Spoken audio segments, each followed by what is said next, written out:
오늘 우리가 함께 살필 말씀은 시편 57편에 기록되어 있는 말씀입니다.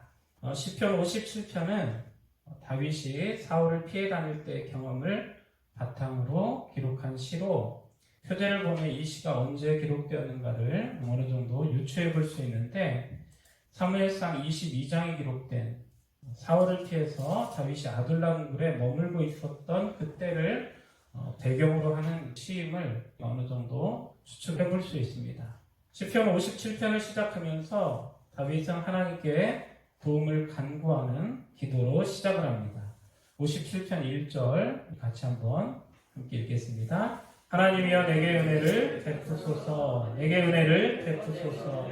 내 영혼이 주께로 피하되 주의 날개 그늘 아래에서 이 재앙들이 지나기까지 피하리이다. 1절 말씀을 보면 다윗이 반복해서 하나님께 도움을 요청하는 것을 확인할 수 있습니다. 내게 은혜를 베푸소서, 내게 은혜를 베푸소서. 1절에서 반복되는 도움의 요청은 이 당시 다윗이 처해 있던 상황이 얼마나 절박하고 또 위태로운 것인가를 보여주고 있습니다. 위기의 순간 다윗은 피할 곳을 찾았는데 이스라엘 안에서도 밖에서도 피할 곳을 찾지 못했고 다윗에게 유일하게 남은 피난처는 하나님밖에 없었습니다. 내 영혼이 주께로 피하되 주의 날개 그늘 아래에서 이 재앙들이 지나가기까지 피하리이다. 다윗은 하나님께로 피하고 있는 것입니다. 하나님의 날개 그늘 아래에서 다윗은 그의 피난처를 찾고 있는 거예요. 여기에 우리의 눈길을 끄는 주의 날개 그늘 아래라는 표현이 등장을 합니다. 하나님께는 사람의 손으로 만든 이방의 우상들과 다르게 날개가 존재하지 않아요. 그런데 다윗은 마치 하나님께 날개가 있는 것처럼 주의 날개 그늘 아래로 피한다. 이렇게 말하고 있습니다. 여기서 지금 다윗이 말하고 있는 이 주의 날개 그늘 아래는 무엇을 의미하는 것일까? 어떤 이는 이것이 하나님의 날개를 뜻하는 것이 아니라 성막 안에서 언약궤를 지키고 있던 그룹, 곧 천사의 날개를 뜻하는 것이라 이렇게 이야기합니다. 성막 안에 보면 언약궤가 놓여져 있는데 그 언약궤를 무엇이 지키고 있어요? 그룹들이, 천사들이 날개를 딱 펼쳐가지고 언약궤를 지키고 있는데 바로 지금 여기서 다윗이 말하고 있는 것이 그 천사들의 날개다라는 것. 그러나 이러한 견해는 지금 다윗이 말하고 있는 것과 맞지 않다라고 생각합니다. 왜 그렇습니까? 주의 날개라고 표현을 하고 있어요. 천사들의 날개라고 표현하지 않고 주의 날개라고 표현하고 있고, 당시 다윗이 있었던 곳이 어디입니까? 성막 가까운 곳에 있었다고 한다면 그렇게 우리가 이해할 수도 있겠지만 지금 다윗이 피해 있는 이 아둘람 그룹, 성막으로부터 멀리 떨어져 있기 때문에 그 성막 안에 그 그룹들의 날개를 뜻하는 것으로 생각하기는 어려운 점들이 있다라는 것이에요. 지금 본문에서 다윗이 말하는 주의 날개 그늘 안에는 성막과 같은 특정한 장소를 일컫는 말이 아닙니다. 위기의 순간 우리는 성막과 같은 특별한 장소가 아니어도 하나님께 도움을 요청할 수 있습니다. 하나님께 도움을 요청하는 곳은 그곳이 어디든 주의 날개 그늘 아래가 될 수 있다라는 거예요. 어떤 특정한 장소가 아니라 하나님 앞에 도움을 요청하는 그곳이 바로 어떤 곳이 될 수 있다? 하나님의 날개 그늘 아래가 될 수 있다라는 것이죠. 힘들고 어려운 일이 있을 때 기도에 보다 더 집중하기 위해서 특별한 곳을 찾을 때가 있습니다. 위기의 순간에 특별한 곳을 찾는 것은 기도에 온전히 집중하는 데 있어서 분명 도움이 됩니다. 그러나 위기의 순간에 기도하기 위해서 반드시 특별한 장소를 찾아야 하는 것은 아닙니다. 많은 사람들이 기도의 시간과 기도의 장소를 굉장히 중요하게 여기는데 기도할 때 중요한 것은 장소도 아니고 시간도 아니다라는 거예요. 기도할 때 가장 중요한 것은 그 기도를 들으시는 하나님이 어떤 분이시냐가 가장 중요한 핵심이 되는 것입니다. 시편 139편 7절에서 10절 말씀을 같이 찾아서 읽겠습니다. 내가 주의 영을 떠나 어디로 가니요 주의 앞에서 어디로 피하리이까. 내가 하늘에 올라갈지라도 거기 계시며 수월에 내 자리를 펼치라도 거기 계시니이다.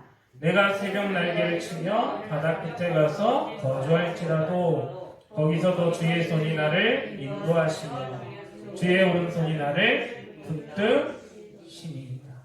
비슷한 말씀을 예레미야에서도 찾을 수 있어요. 예레미야서 23장 24절 제가 읽어드릴게요. 여호와의 말씀이니라. 사람이 내게 보이지 아니하려고 누가 자신을 은밀한 곳에 숨길 수 있겠느냐.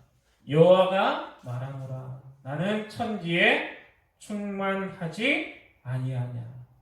하나님께서 말씀하시는 거예요. 누가 자신을 숨기려 해도 숨길 수 없다라는 거예요. 하나님은 장소의 제한을 받지 않는 하나님이시기 때문에 천지를 지으신 하나님은 천지로부터 무한히 초월해 계시면서 동시에 자신이 지은 모든 세계 가운데 함께 하시는 하나님이기 때문에 초월성과 내재성을 하나님이 동시에 갖고 계시기 때문에 누구도 하나님의 눈을 피해서 숨을 수 있다 없다? 없다라는 거예요. 사람의 손으로 만든 우상은 시간과 공간의 제한을 받습니다. 그러나 영이신 하나님은 우상과 다르게 시간과 공간의 제한을 받지 않으시는 거예요. 우리의 기도를 들으시는 하나님이 시간과 공간의 제한을 받지 않으시기에 우리가 기도하는 곳은 그곳이 어디든 무엇이 될 수 있다? 하나님의 날개 그늘 아래가 될 수 있다라는 거예요. 다윗이 그가 있는 곳을 주의 날개 그늘 아래로 만들었던 것처럼 위기의 순간에 우리가 있는 그곳을 주의 날개 그늘 아래로 만들 수 있기를 바랍니다. 우리의 집을, 우리의 직장을, 우리의 학교를 무엇으로 만들 수 있다? 하나님의 날개 그늘 아래로 만들 수 있다라는 거예요. 꼭 교회에 나와서만 기도해야 되는 것이 아니라 우리가 있는 곳에서 얼마든지 기도할 수 있다라는 거예요. 그곳에서 하나님의 도움을 요청할 수 있다라는 사실이죠. 1절에서 다윗은 사울에 맞서서 싸우지 않고 하나님께로 피하는 길을 택하고 있습니다. 직접 맞서 싸우지 않고 누구에게로 피해요? 하나님께로 피하고 있는 거예요. 그런데 이런 모습이 맞서 싸우기보다는 도망치는 다윗의 모습이 우리 눈에는 겁이 많은 것으로, 무기력한 것으로 그렇게 비춰질 수가 있습니다. 그런데 여기서 우리가 한 가지 생각해 봐야 될 것이 다윗이 왜 이렇게 맞서지 않고 사울을 피해서 도망쳤는가라는 것을 생각해 볼 필요가 있습니다. 왜 맞서지 않고 도망치고 있는지를 생각해 볼 필요가 있다라는 거예요. 사울이 지금까지 상대했던 대적들보다 훨씬 강했기 때문에 겁을 먹고 도망을 친 걸까요? 그건 아닌 것 같아요. 여러분, 다윗이 어떤 사람입니까? 전쟁에 나가면 물러서는 법이 없이 적진 한가운데로 달려가는 게 다윗이에요. 그가 이스라엘 역사 전면에 등장했던 사건이 어떤 사건이었습니까? 골리앗과의 그 싸움에서 사람들의 주목을 받게 되었잖아요. 블레셋과 이스라엘이 전쟁을 치르는데 전쟁이 계속 지지부진해요. 가드 사람 골리앗이 나와가지고 한번 붙어보자 그러는데 사람들이 어때요? 겁을 먹고서 꼼짝을 못하니까 전쟁이 계속 늘어지는 거예요. 그런데 그때 누가 나서서 그 골리앗을 무찌릅니까? 바로 다윗이 전쟁에 직접 참여했던 것도 아니에요. 형들에게 찾아왔던 그 다윗이 그 싸움에서 앞장서서 나가서 골리앗을 무찌르는데 대단한 무기로 골리앗을 무찌른 게 아니에요, 여러분. 물맷돌 가지고서 누구를 쓰러뜨렸어요? 골리앗을. 사울이 골리앗보다 무서운 상대입니까? 그렇지 않죠. 다윗이 맞서 싸우지 않은 이유는 사울이 강해서가 아니었습니다. 그가 맞서 싸우지 않은 것은 다윗이 가지고 있던 신념, 신앙의 원칙 때문입니다. 그 원칙, 그 이유를 사무엘상 24장 6절에서 찾을 수 있습니다.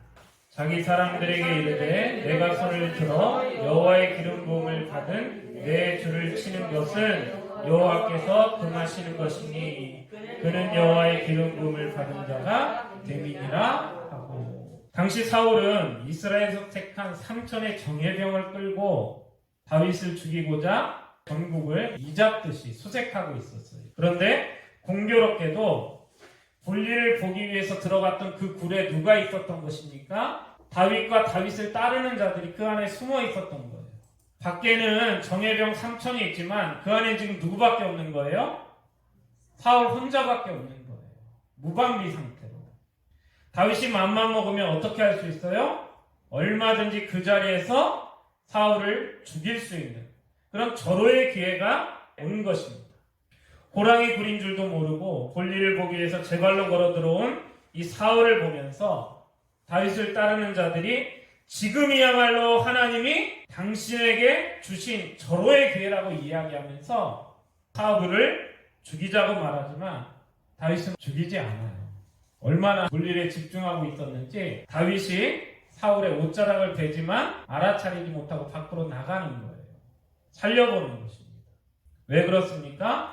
하나님이 기름 부으신 왕을 내 손으로 칠 수 없다라는 거예요.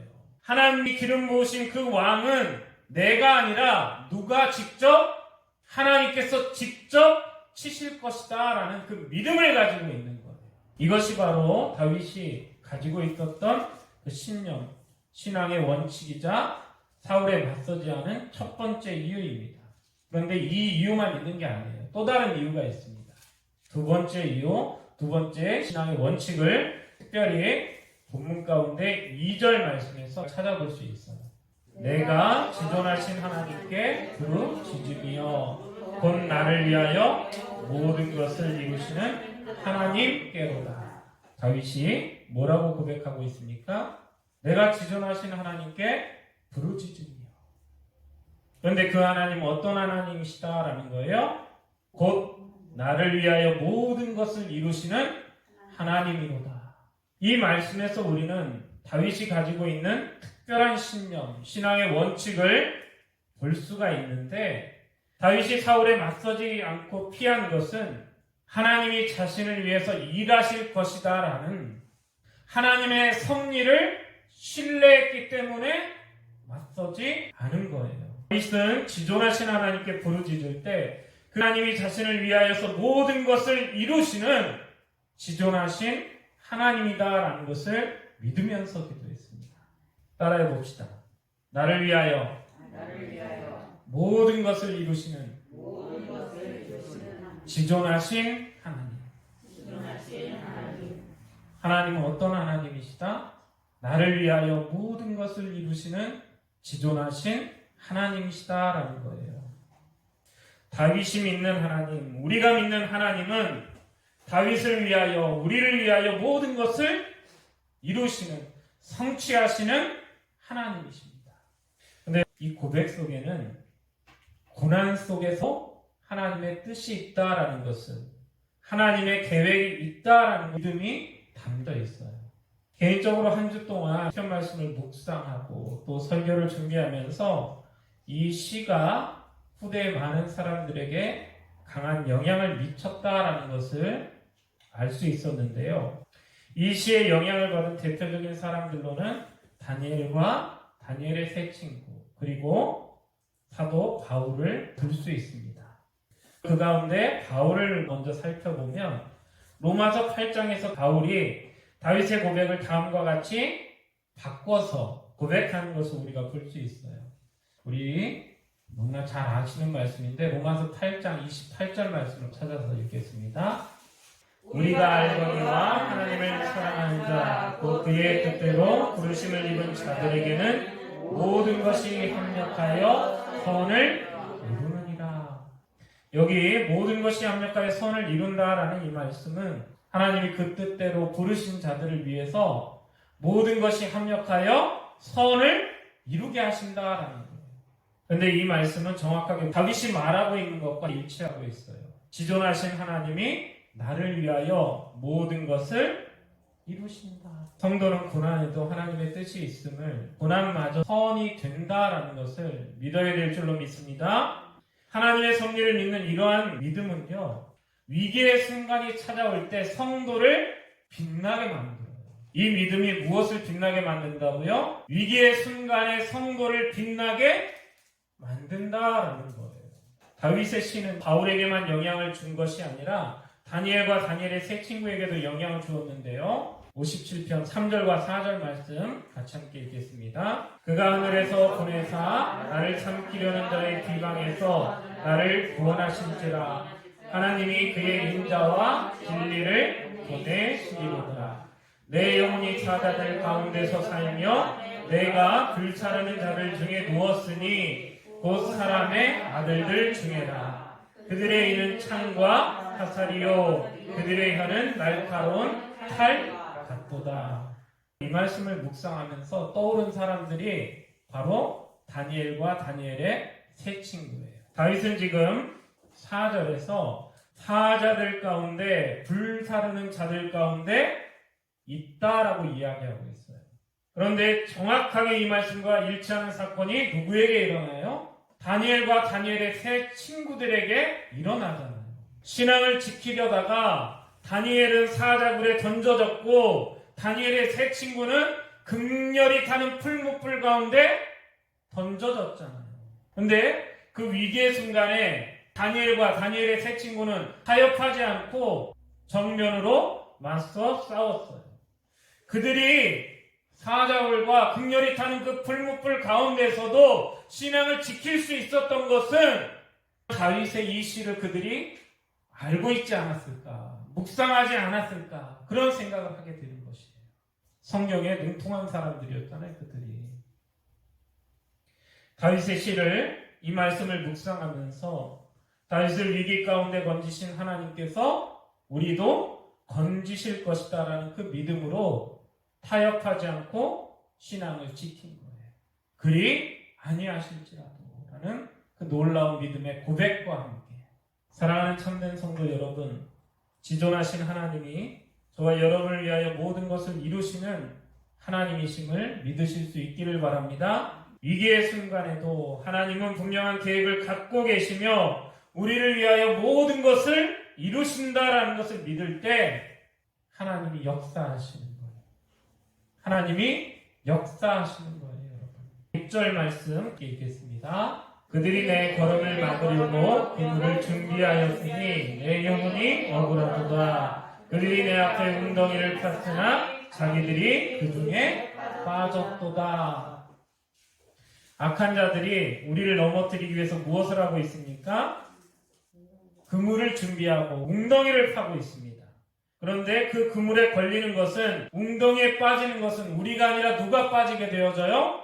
그것을 판 그들이, 우리의 원수들이 거기에 빠진다라는 거예요. 원수들은 사자굴과 풀무불을 준비하고 다니엘과 다니엘의 세 친구 사드락과 메삭과 아벳느고를 그곳에 던져 넣었지만 그곳에서 찢긴 것은, 불탄 것은 다니엘과 다니엘의 세 친구가 아니라 그 사자굴을 준비했던 자들이, 그 풀무불을 달궜던 자들이 찢기고 불타게 되는 것입니다. 하나님이 우리를 위해 일하신다는 것을 믿을 때, 우리를 위한 분명한 계획을 가지고 계신다는 것을 믿을 때 흔들리지 않게 되어지고 우리의 믿음을 지킬 수 있게 되어지는 거예요. 7절에서 다윗은 자신의 마음이 확정되었다라고 이야기합니다. 7절 같이 읽습니다. 하나님이여 내 마음이 확정되었고 내 마음이 확정되었사오니 내가 노래하고 내가 찬송하리이다. 7절의 말씀, 1절의 말씀과 짝을 이룹니다. 1절에서 다윗이 뭐라고 기도했어요? 내게 은혜를 베푸소서, 내게 은혜를 베푸소서. 그런데 7절에서 다윗은 뭐라고 고백하고 있습니까? 내 마음이 확정되었고 내 마음이 확정되어 싸우니. 하나님께 도움을 요청하던 다윗의 그 마음이 확정되었다라고 말하고 있어요. 여기서 확정되었다라는 말은 흔들리지 않는다, 이제 내 마음이 요동치지 않는다라는 거예요. 다윗의 마음은 확정되었고 기도는 찬송으로 바뀌고 있어요. 기도가 무엇으로? 찬송으로. 8절 같이 읽습니다. 내 영광아 깰지어다 깊하야 수금아 깰지어다. 내가 새벽을 깨우리로다. 다윗은 먼저 자신에게 이야기합니다. 내 영광아 깰지어다.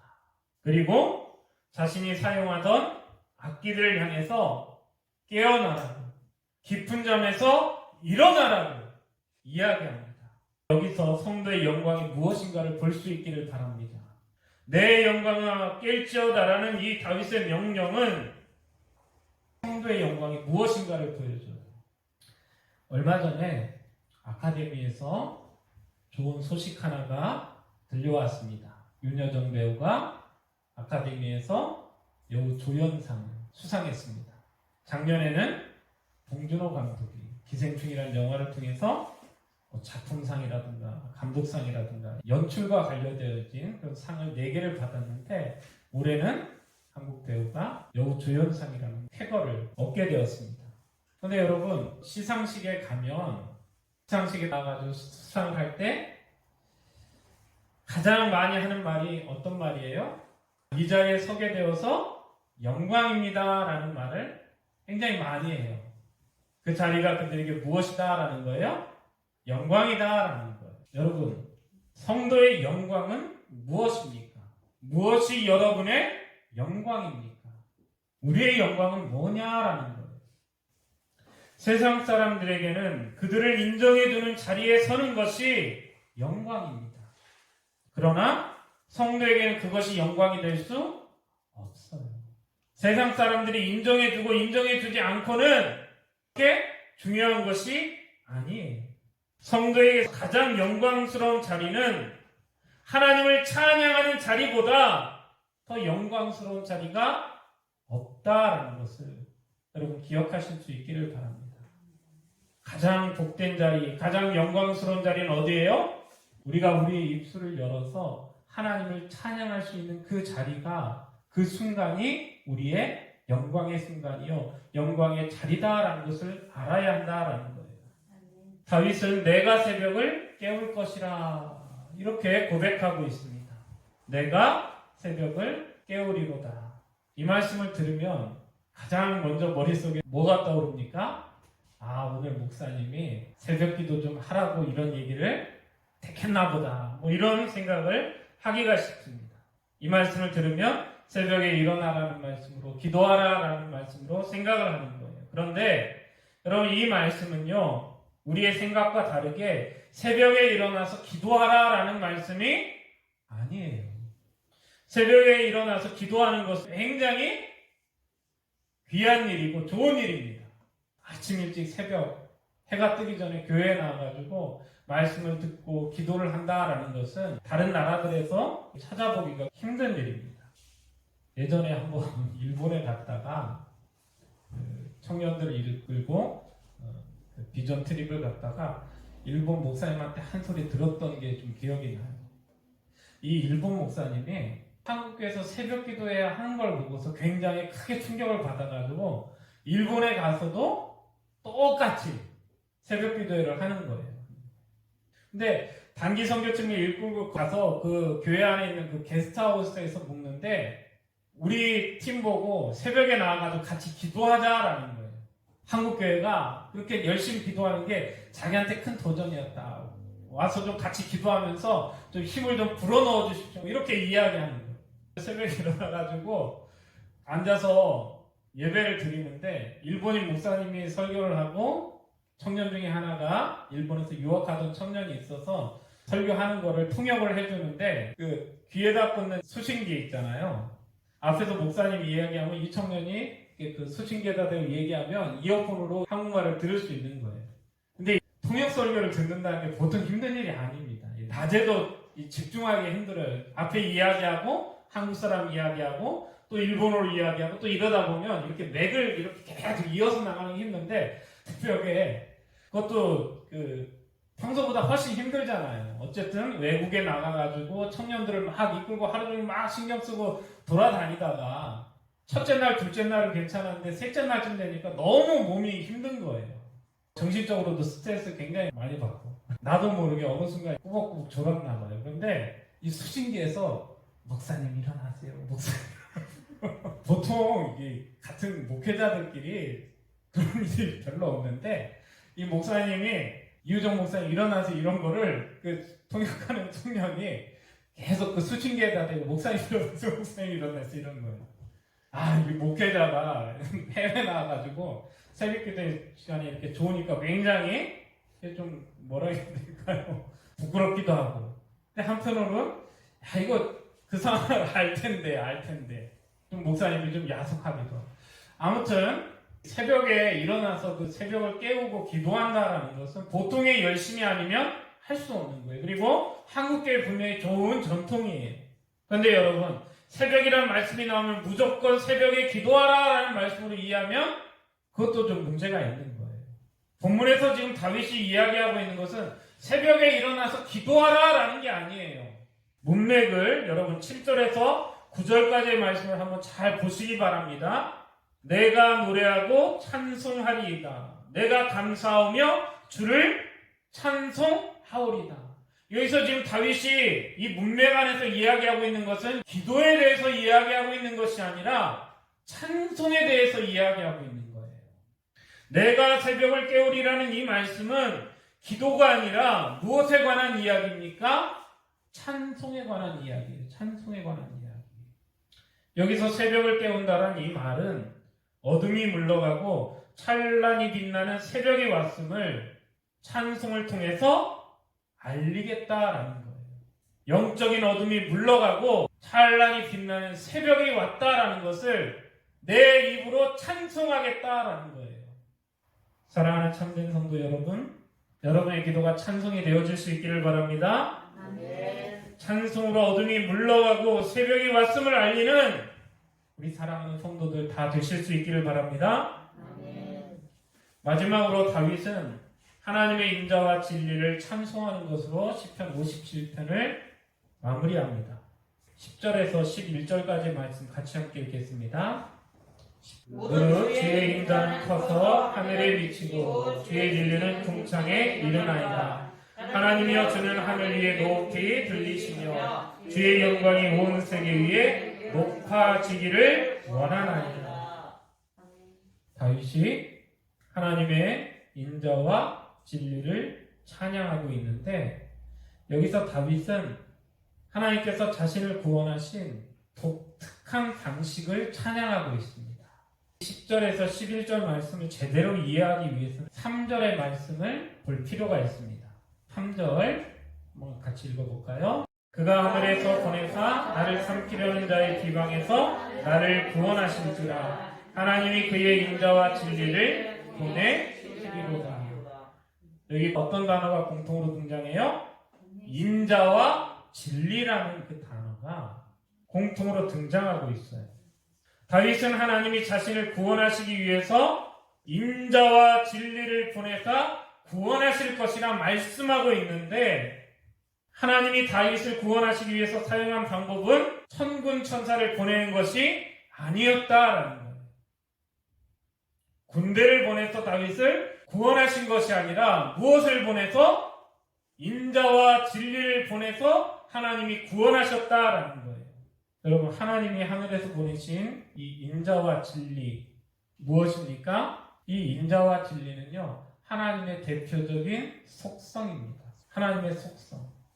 이 인자와 진리를 하나님께서 보내셨다라는 말은 하나님께서 직접 개입하셨다라는 거예요. 천군 천사가 아니라 누가 나서셨다라는 거예요? 하나님이 직접 나서셨다라는 거예요. 여러분, 다니엘의 세 친구가 위기에 처했을 때 풀무불에 던져졌을 때 왕이 밖에서 보니까 어때요? 풀무불에 던진 것은 분명히 세 사람인데 그 안에서 몇 명이 움직이고 있는 걸 보게 되어져요? 4명이 움직이고 있는 걸 보잖아요. 하나님이 직접 개입하신 거예요. 하나님이 직접 그들을 지키신 거예요. 하늘에서 인자와 진리를 보내서 구원하신다라는 이 말씀은요, 예수 그리스도를 통해서 성취된다라는 이 사실을 기억하실 수 있기를 바랍니다. 말씀이 육신이 되어 우리 가운데 오사 우리의 모든 죄를 지시고 십자가에 죽으시고 부활하심으로 승리하셨는데 그것이 바로 누구의 승리가 되어진다라는 거예요? 저와 여러분의 승리가 되어진다라는 뜻이에요. 말씀을 맺겠습니다. 위기 가운데 다윗은 기도했습니다. 하나님이 기름 부으신 사울에게 직접 맞서기보다 자신을 위해 모든 것을 이루실 하나님의 섭리를 믿으며 기도했습니다. 맞서 싸우지 않고 피하는 것이 무기력해 보이지만 섭리를 믿는 믿음은 결코 무기력한 믿음이 아닙니다. 하나님의 섭리를 믿는 다윗의 믿음은 시대를 초월해 다니엘과 세 친구의 믿음이 되었고 바울의 믿음이 되었으며 우리에게 힘을 주는 믿음이 됩니다. 다윗이 기도할 때 하나님은 하나님의 방식으로 직접 다윗을 위기 가운데 구원하셨고 다윗의 기도를 찬송으로 바꾸셨습니다. 다윗이 하나님을 찬양한 것처럼 하나님을 찬양합시다. 내 영광아 깰지어다. 비파야 수구마 깰지어다. 내가 새벽을 깨우리로다. 하나님이여 주는 하늘 위에 높이 들리시며 주의 영광이 온 세계 위에 높아지기를 원하나이다. 기도하시겠습니다.